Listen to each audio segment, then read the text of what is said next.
আমি রাষ্ট্রপতি হিসাবে কি বক্তব্য দেব জানি না। কোথায় কোনো ভুল হয়ে গেলে আপনারা ক্ষমা করবেন। আজকের এই অনুষ্ঠানে বলতে গেলে প্রথমেই বলতে হয় যে আমি আসলে একেবারেই বিব্রতকর অবস্থায় ছিলাম। সত্য কথা বলতে, সম্মানিত প্রধান বিচারপতি, ওনার সঙ্গে তো দীর্ঘদিন পূর্বে থেকে পরিচয়। বঙ্গভবনে গেছেন, দেখা হয়েছে।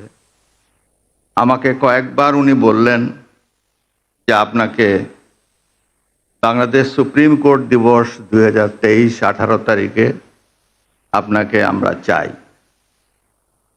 আমি অত্যন্ত বিনম্রভাবে বলেছি, দেখি, দেখা যাক। উনি বললেন না, আপনাকে চাই। আরেকবার দেখা হলো, আমি বললাম যে আচ্ছা ঠিক আছে, চেষ্টা করব। আসলে কি মন চাচ্ছিল না। মন চাচ্ছিল না এই কারণে যে আমি তো রাষ্ট্রপতি ঠিকই, কিন্তু দুদিন আগেই তো আমি এই সুপ্রিম কোর্টের এই বারান্দায় দৌড়াদৌড়ি করেছি গাউন হাতে করে। একজন আবার সেখানে আমি যাব রাষ্ট্রপতি হিসাবে, এই দিবসে আমি প্রধান অতিথি হয়ে। সত্য কথা বলতে কি একটা ইনফেরিয়রিটি কমপ্লেক্স মনের মধ্যে জাগছিল। কিন্তু কদিন আগেরই তো কথা। আমার যেখানে অস্তিত্ব এইরকম, সেই জ্ঞানী গুণীদের সমাগম যেখানে হবে, যাদের চেম্বারে আমি দৌড়িয়েছি কেস নিয়ে, এখানে উপস্থিত আছেন ব্যারিস্টার আমিরুল ইসলাম সাহেব, তার কাছে দৌড়িয়েছে তার চেম্বারে, এই মামলাটি কেমন করে নেব, কি বলবো কোর্টে, একটু আমাকে বলে দেন না। যখন আইনজীবী ছিলেন জনাব শামসুল চৌধুরী মানিক সাহেব, ওনার চেম্বারে দৌড়িয়েছি। রকনুদ্দিন মাহমুদ সাহেবের চেম্বারে গেছি। অনেকের চেম্বারে চেম্বারে দৌড়িয়ে বেড়াই, মামলা হাতে করে নিয়ে যে এই মামলা কিভাবে আদালতে উপস্থাপন করব। 27 বছর তো আইনজীবীদের বক্তব্য শুনেছি, আর এখন আমি নিজেই সুপ্রিম হাইকোর্টের বিভাগের আইনজীবী হিসাবে আমাকেই কোর্টে যায় ইয়োর অনার মে লর্ড বলে চাইতে হবে। এই চাওয়াটা শিখতে হবে। এই শিখলাম কদিন, আর সেখানেই যাব আমি প্রধান অতিথি হিসাবে অ্যাজ প্রেসিডেন্ট।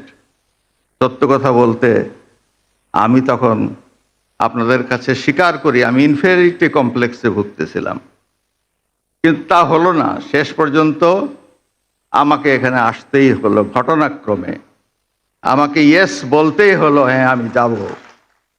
কেননা ইতিমধ্যে নির্বাচনের তফসিল ঘোষণা হয়ে গেল। নির্বাচনের তফসিল ঘোষণা হওয়ার পরে মাননীয় প্রধানমন্ত্রীর তার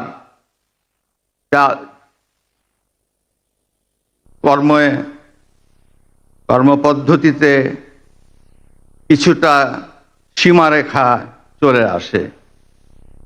আমি ভেবেছিলাম যে গতবার যখন মাননীয় প্রধানমন্ত্রী এখানে বিশেষ অতিথি হিসাবে এসেছিলেন, প্রধান অতিথি হিসাবে এসেছিলেন, এবার তিনিই আসবেন শেষ পর্যন্ত। আমি না বলতে বলতে হয়তো মাননীয় প্রধান বিচারপতি তাকে অনুরোধ করবেন, তিনি আসবেন। কিন্তু রাজনৈতিক সীমাবদ্ধতার কারণে তিনি আসতে পারেন নাই, বা তার আসার মতো সুযোগ ছিল না। শেষ পর্যন্ত এটা আমার ঘাড়েই আসে পড়ল। আমি আপনাদের মাঝে এসে উপস্থিত হলাম। আপনারা ক্ষমা করবেন। আপনারা সকলেই জ্ঞান গর্ভ। আপনাদের সামনে আমি রাষ্ট্রপতি হিসাবে কি বক্তব্য দেব জানি না। কোথায় কোনো ভুল হয়ে গেলে আপনারা ক্ষমা করবেন। আমি আপনাদের কাছে ক্ষমা প্রার্থী। আমি যখন শপথ গ্রহণ করি তখন আমাকে বলতে হয়েছে যে আমি সংবিধানের রক্ষণ, সমর্থন ও নিরাপত্তা বিধান করিব। এটা অঙ্গীকার। আমি অঙ্গীকার করেছি যে আমি রাগ, অনুরাগ বা বিরাগের বশবর্তী না হইয়া সকলের প্রতি আমি আইন অনুযায়ী সমান আচরণ করিব এবং এই রাষ্ট্রপতি হিসাবে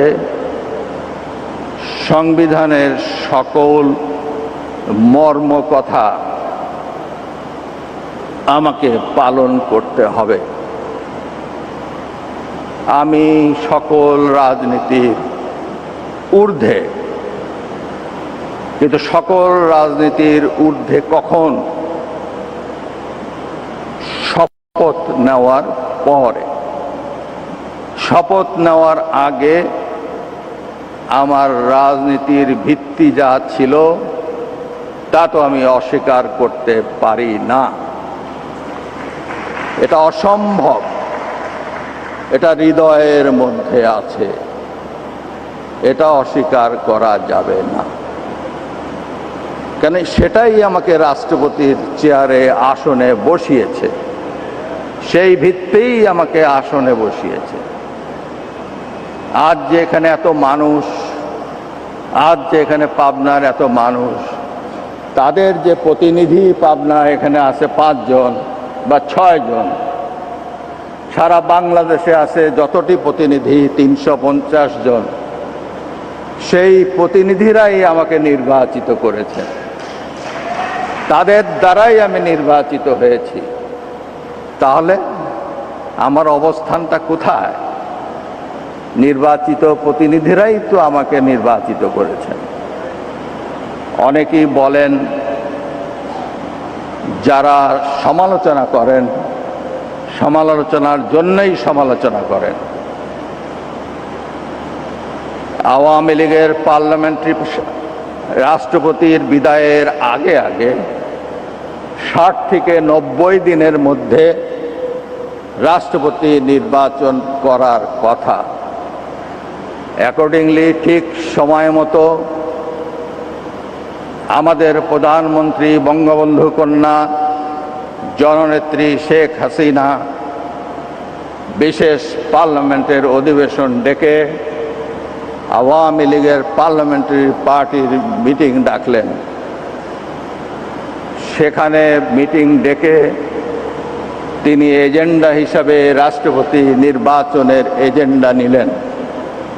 সেই এজেন্ডাতে তিনি বললেন যে আমাদের রাষ্ট্রপতি 23 তারিখে বিদায় নেবেন, তাই রাষ্ট্রপতি নির্বাচন করতে হবে। পার্লামেন্টারি পার্টিতে উনি বললেন, আপনারা নিজেরা রাষ্ট্রপতি কে হবে আপনারা প্রস্তাব করেন।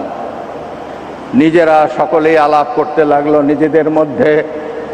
পাবনার সকল সদস্য, সংসদ সদস্য ভাই বোনেরা উপস্থিত ছিলেন, নিজেরা আলোচনা করছেন। পত্রপত্রিকায় অনেক খবর হয়, অনেকের নাম আসে। আমি একজন সাধারণ পাঠক হিসাবে আমি পত্রিকা খুব বেশি পড়ি, আমি একটু দেখি, আমার এখানে কোনো উৎসাহ নাই।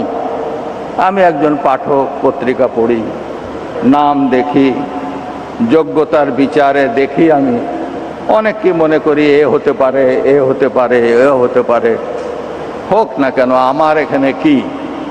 আমি তো খালি একটু ভাবি, কিছুই ভাবি না। আমি বলি কেউ হবে, নেত্রী করবে। পার্লামেন্টারি পার্টি মিটিং হলো, সবাই অংশগ্রহণ করলো। নিজেরা নিজেরা কি আলাপ করলো আমি জানি না।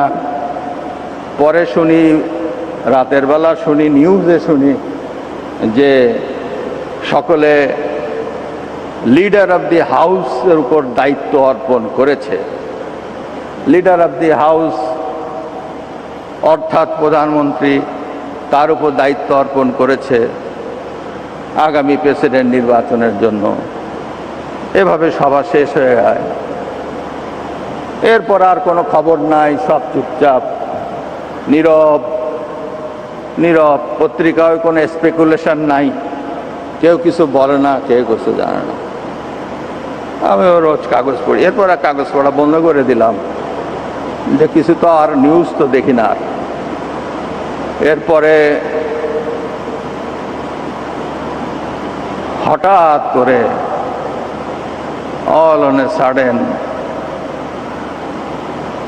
এই পাবনার এই সন্তানের মাথায় এই দায়িত্বটা পড়বে, এ তো আমার কল্পনার বাইরে।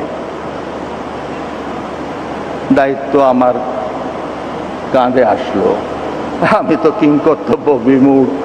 যাই হোক, আর এটা বলার অপেক্ষা রাখে না। যেটা হয়ে গেছে তার রূপটা আপনারা দেখতে পাচ্ছেন, আপনাদের সামনে উপস্থিত।